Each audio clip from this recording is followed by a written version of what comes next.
Hair walking, mad shit talking. East Coast brewer crazier than Chris walking. Heavy-handed with the hops that I choose, but no C's to separate above all your poser dudes. 90 parts per million, you suckers can do the math. Your arrogant slips as you feel my ISO alpha wrath. 18 more than your... Hey Brew-tubers, happy Homebrew Wednesday. Welcome to Homebrew Wednesday number 40. 40 isn't usually a monumental number, like 50 or 100 would be, but my wife emailed me yesterday from work.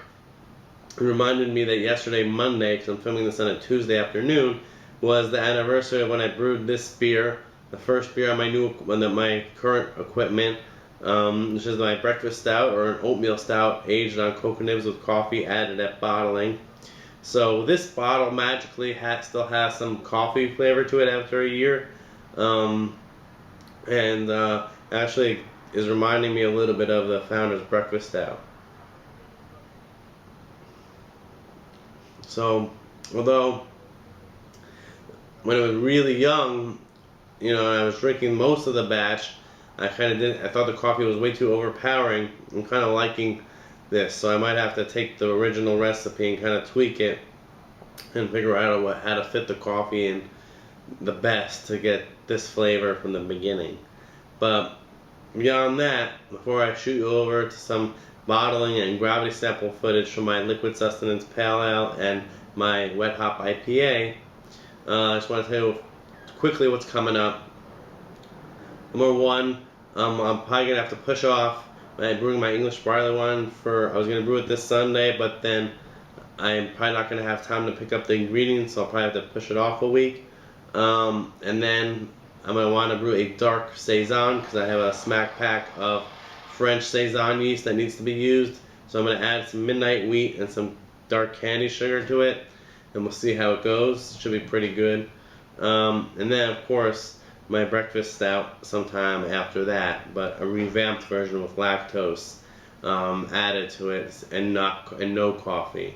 So we'll see how that comes out. But last but not least, to keep this short, this intro short, at the end of October, the 20th and 29th, Charlie Papazian, who you may know from in the Complete Guide to Homebrewing, I think, or the Joy of Homebrewing is his books, the father of homebrewing, the founder of the Brewers Association and the American Homebrewers Association, will be in New York on the 20th and 29th at a couple of events, and I'm planning on going to both so I can score an interview. So that'll probably be my next interview on the Brewed Palate on YouTube, and of course on my blog. And I'm really looking forward to that. So lots of stuff coming up. A few brews that I have planning. Next week I'll probably do, next week or the week after, I'll do a tasting video of my Wet Hop IPA once it's done carbonating, and of course my Lions Roar Pilsner, which is pretty much done carbonating already, but I just want to, keep this video as short as possible. Hopefully to 10 minutes or so. So that's it for now. Happy Homebrew Wednesday, and keep on brewing. Hey Brew-tubers, Barry here. It's time to take a gravity sample finally of my Wet Hopped IPA.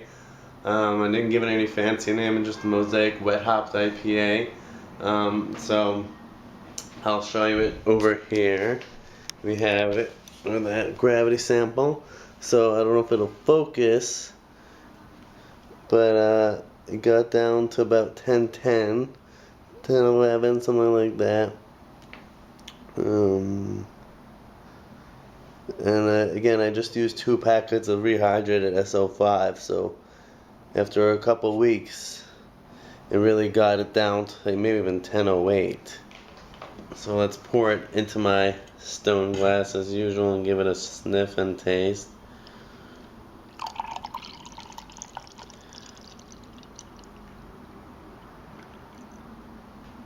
As you see here, it's a nice, really cloudy now, orangey gold color, perfect for the style.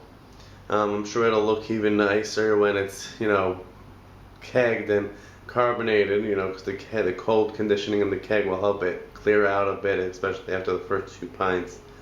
But it's going for the aroma. The mosaic definitely comes through in the aroma. Lots of apricots and peaches, a little bit of tropical fruit.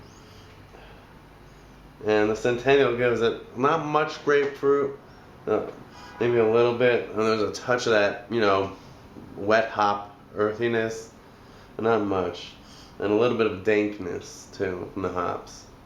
So it's good for the taste. Cheers.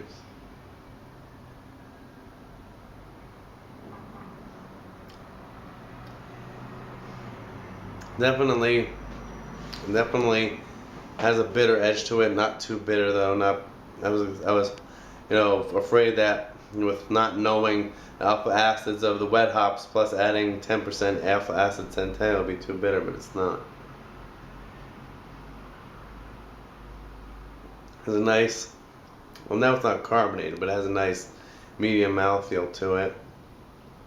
And I feel that when it's carbonated, it's definitely, that bitterness is definitely going to build on my palate like it's building now. Yeah. It's a really, really good, really tropical, nice mango and peach flavor.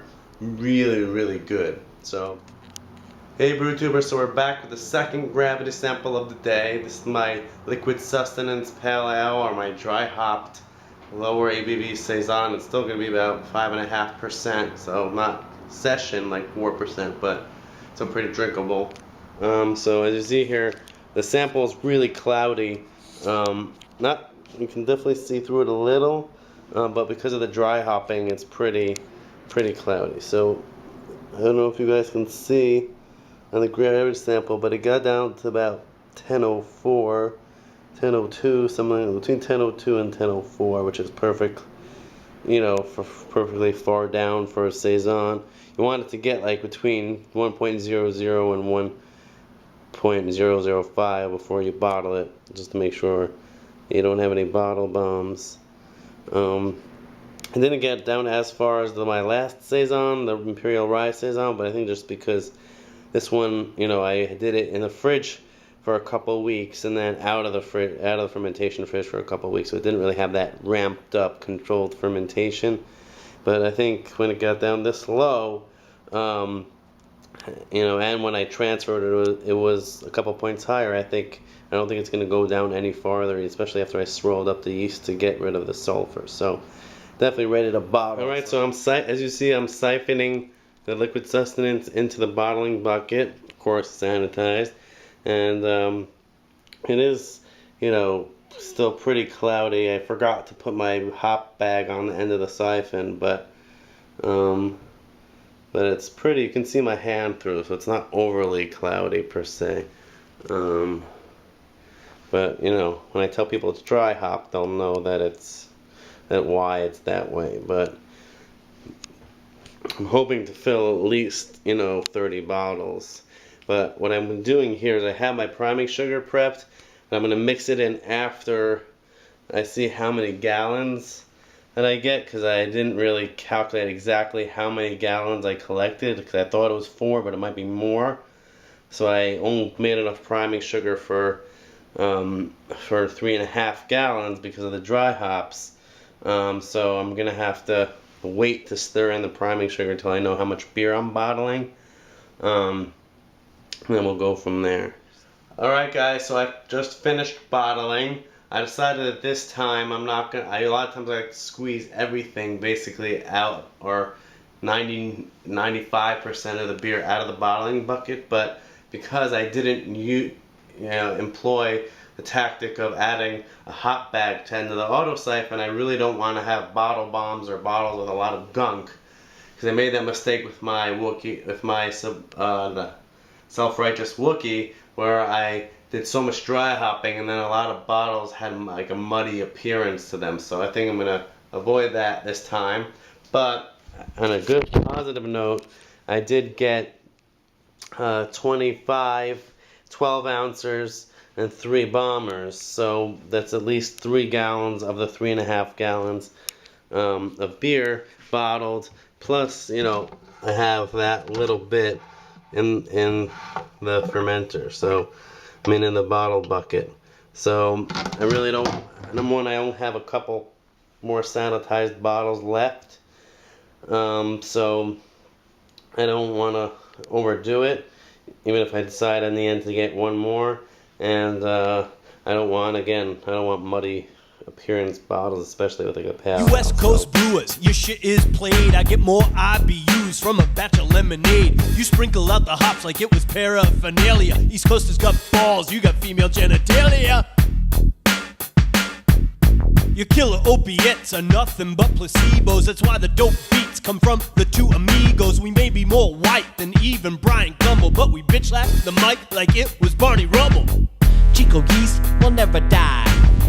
Just multiply.